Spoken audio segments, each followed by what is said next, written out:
No drugs in Bharuch campaign અંતર્ગત MD drugs સહિત કુલ કિંમત ₹3.76,760ના મુદ્દામાલ સાથે આરોપીઓને ઝડપ્યા. તારીખ 30/6/2024. પોલીસ મહાનિરીક્ષક શ્રી સંદીપસિંહ, વડોદરા વિભાગ તથા ભરૂચ જિલ્લા પોલીસ અધિક્ષક શ્રી અક્ષયરાજ સાહેબના માર્ગદર્શન હેઠળ no drugs in Bharuch campaign અંતર્ગત યુવાધનને નશાકારક પદાર્થના દૂષણથી બચાવવા તેમજ ડ્રગ્સના ખરીદ વેચાણ, હેરાફેરી અને સેવન સામે કડક કાર્યવાહી હાથ ધરવામાં આવી રહી છે.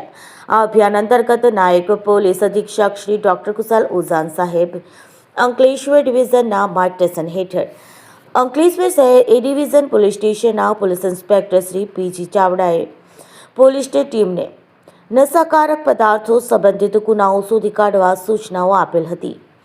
તે અનુસંધાને અંકલેશ્વર શહેર એ ડિવિઝનની સર્વેલન્સ ટીમ પેટ્રોલિંગમાં હતી ત્યારે ખાનગી બાતમી મળેલ કે સિલ્વર રંગની સુઝુકી સિયાઝ કાર નંબર GJ05RE0556માં એક વ્યક્તિ ઉમરવાડા રોડની અંકલેશ્વર તરફ એમડી ડ્રગ્સ લઈને આવી રહ્યો છે. બાતમીના આધારે પોલીસ ટીમે ઉમરવાડા રોડ પર ગુડ્સ ટ્રેન રેલવે ગરનાળા પાસે વોચ ગોઠવી હતી. ત્યાં બાતમી મુજબની કાર મળી આવતા પોલીસે તેને કોર્નર કરી તપાસ હાથ ધરી હતી. કારમાંથી 3 વ્યક્તિઓને બહાર કાઢી પૂછપરછ કરવામાં આવી હતી. કારના ડ્રાઈવર હેમંતભાઈ દિનેશભાઈ પટેલ પોતાની પાસે તથા કારમાં એમડી ડ્રગ્સ હોવાનું કબૂલાત પંચોની હાજરીમાં તપાસ કરવામાં આવી હતી. તપાસ દરમિયાન ગોલ્ડ ફ્લેગ, એન્ટી મિનેન્ટ સિગારેટના બોક્સોમાં તેમજ આરોપીઓના ખિસ્સામાંથી કુલ 12.12 ગ્રામ મેફેડ્રોન એમડી ડ્રગ્સ મ્યાઉ મળી આવ્યું હતું.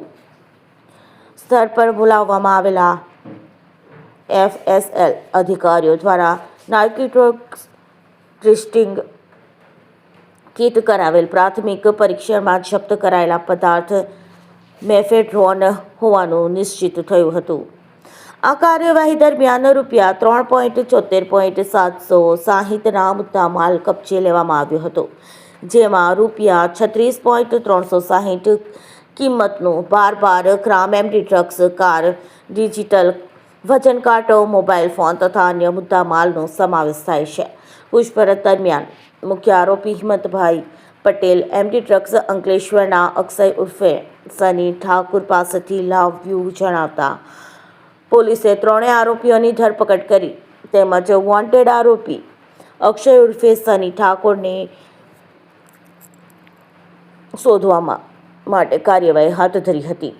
આ અંગે અંકલેશ્વર શહેર એ ડિવિઝન પોલીસ સ્ટેશનના narcotic drugs and psychotropics substance act 1985ની કલમ 8(c), 22(b), 25 તથા 29 મુજબનો ગુનો નોંધી વધુ તપાસ હાથ ધરવામાં આવી છે.